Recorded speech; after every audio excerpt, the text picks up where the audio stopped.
Buenas tardes, bienvenidos al seminario Ejemplos de Modelos Urbanos y Arquitectónicos en Pandemia o Enfermedad, organizado por ICOMOS de Panamá con el apoyo de ICOMOS LAC. Y pues en este momento les va a hablar Graciela Arosemena. Buenas tardes. En primer lugar, nuestra primera conferencista es Silvia Arroyo Duarte, doctorado en Arquitectura, Edificación Urbanística y Paisaje por la Universidad Politécnica de Valencia, España. Máster en Patrimonio Mundial por la Universidad degli Studi di Torino, Italia. Máster en Restauración de Monumentos por la Universidad Politécnica de Cataluña, España. Y licenciatura en Arquitectura Estructural por la Universidad Santa María la Antigua de Panamá. Es docente de la Facultad de Arquitectura y Diseño de la Universidad de Panamá, miembro del Sistema Nacional de Investigación, SNI de Senacit, presidente de ICOMOS de Panamá, miembro de la Asociación de Antropología e Historia de Panamá. Ha tomado cursos impartidos por la Agencia Española de Cooperación Internacional para el Desarrollo, el Swedish International Development Agency y el International Center for Study of Preservation and Restoration of Cultural Property. Nos hablará del urbanismo y la arquitectura tradicional como modelo en enfermedad o pandemia.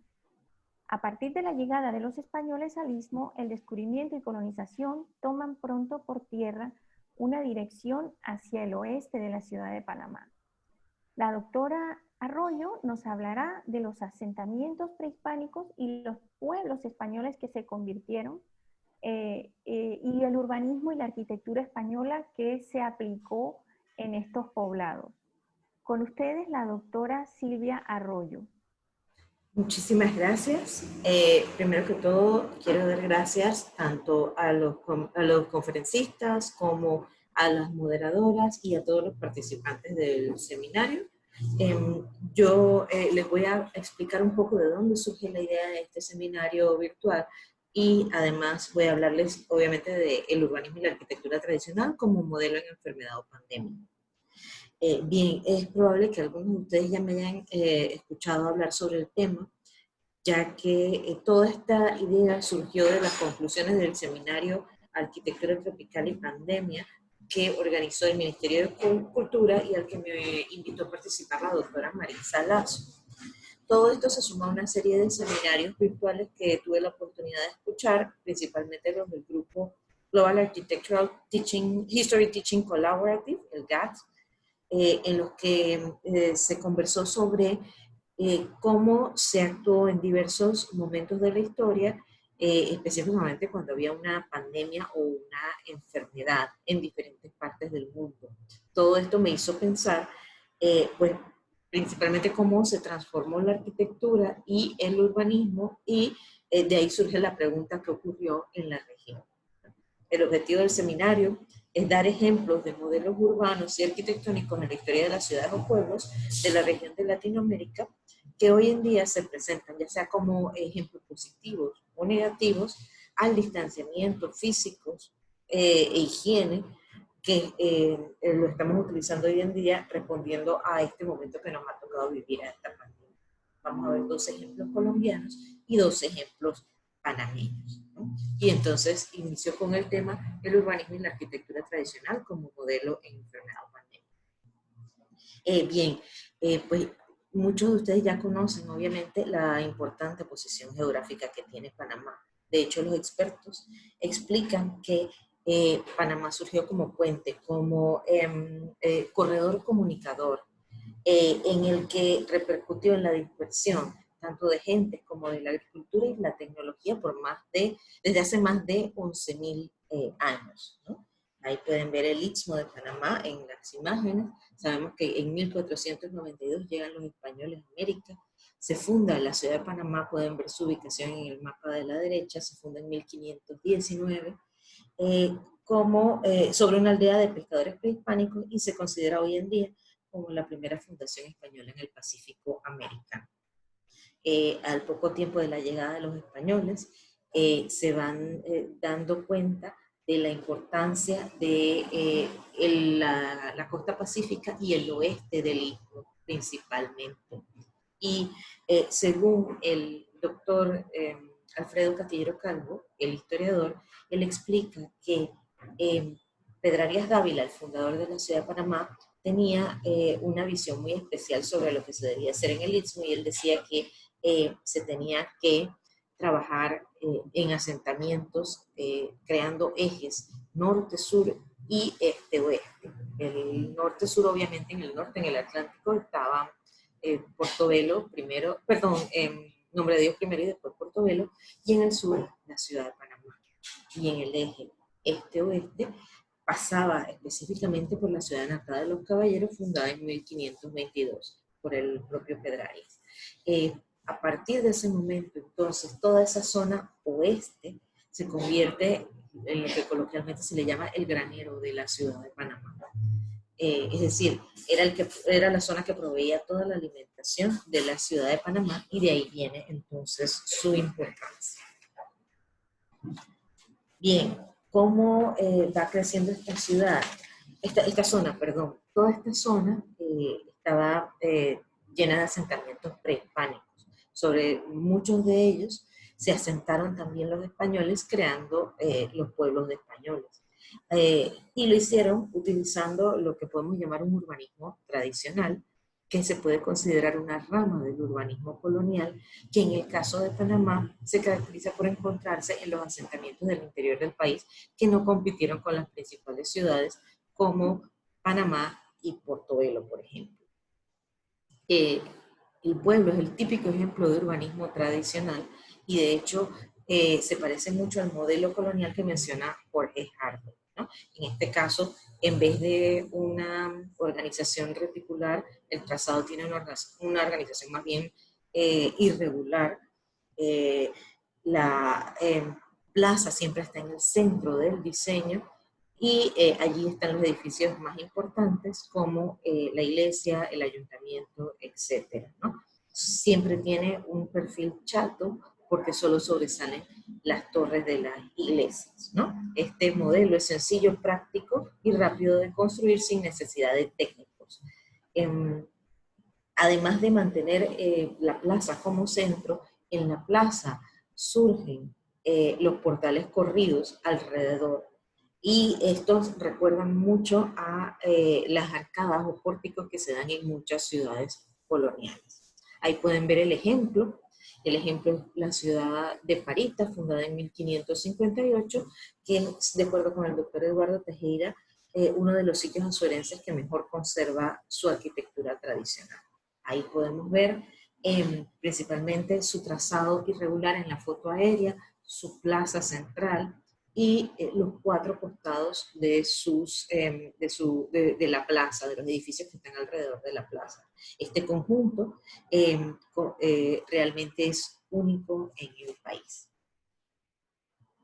¿Cómo era entonces la arquitectura? Ya que vimos el urbanismo, pues la arquitectura tradicional o vernacular de esta región de Azuero utilizaba la tecnología constructiva de quincha, que de hecho es un sistema muy parecido al bajareque, y es un sistema que se utiliza para construir paredes a partir de una estructura de cañas o reglillas de madera que están colocadas de manera horizontal y que luego se van cubriendo de barro a ambos lados.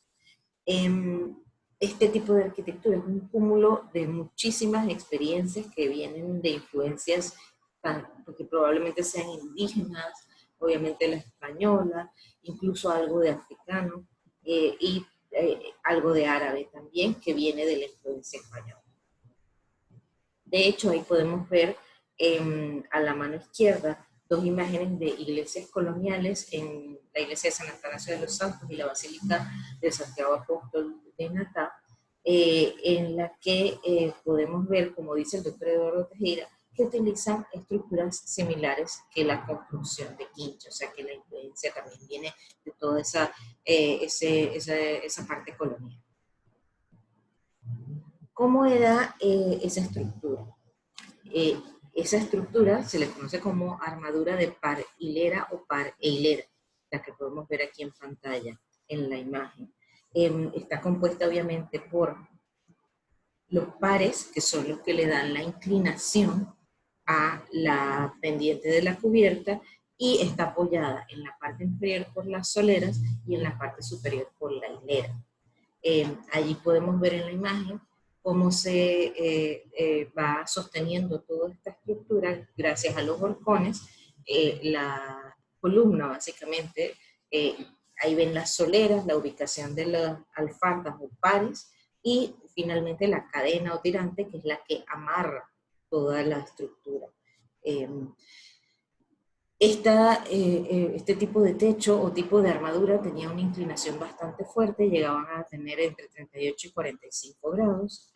Además, un detalle interesante, hasta hoy en día se utilizan las medidas coloniales para su construcción. De hecho, se utiliza, por ejemplo, la vara, una vara equivale a 80 y tantos centímetros, si mal no recuerdo, y 5 varas equivalen a una lumbre, que era una medida típica colonial. La lumbre en total son 4.2 metros. Ahí pueden ver cómo se van desarrollando las medidas.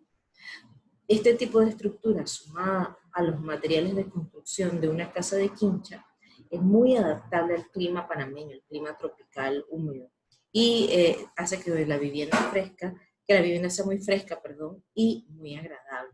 Y esto obviamente es muy beneficioso en este confinamiento que estamos viviendo.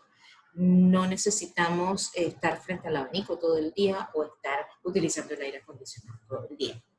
Vamos a ver otros detalles de estas construcciones de quincha. Bien, les había contado que usualmente en el centro de la plaza alrededor de la plaza se desarrollaban los portales.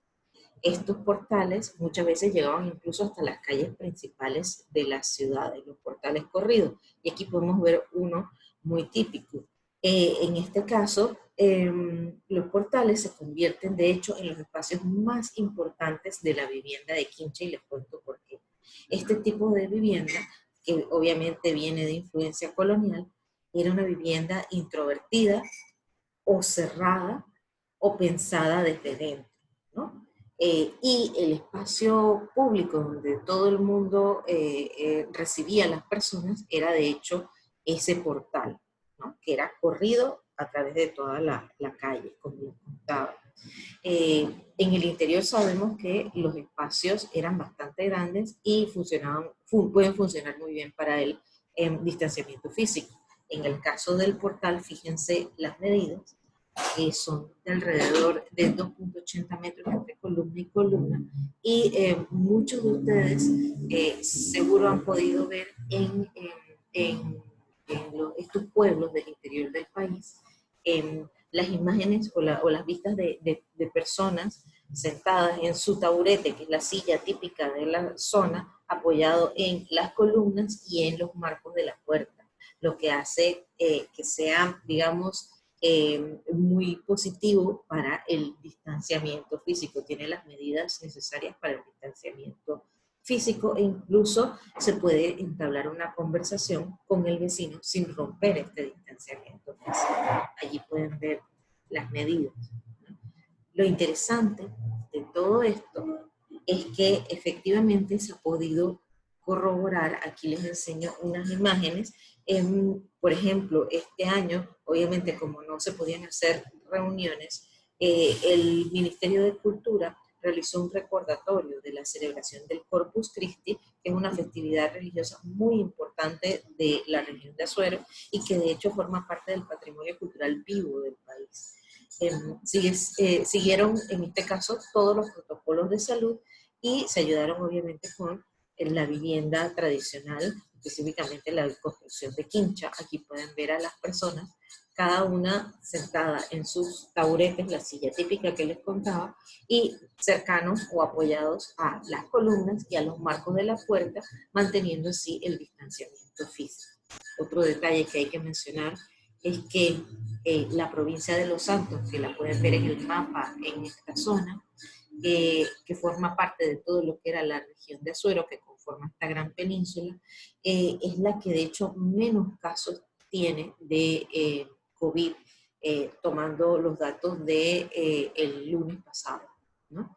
¿Qué quiere decir esto? Que yo pienso que además de el buen comportamiento de todos los habitantes de la región, la arquitectura y el urbanismo tradicional ha ayudado muchísimo y yo pienso que este debe ser un modelo a seguir para pensar en el futuro.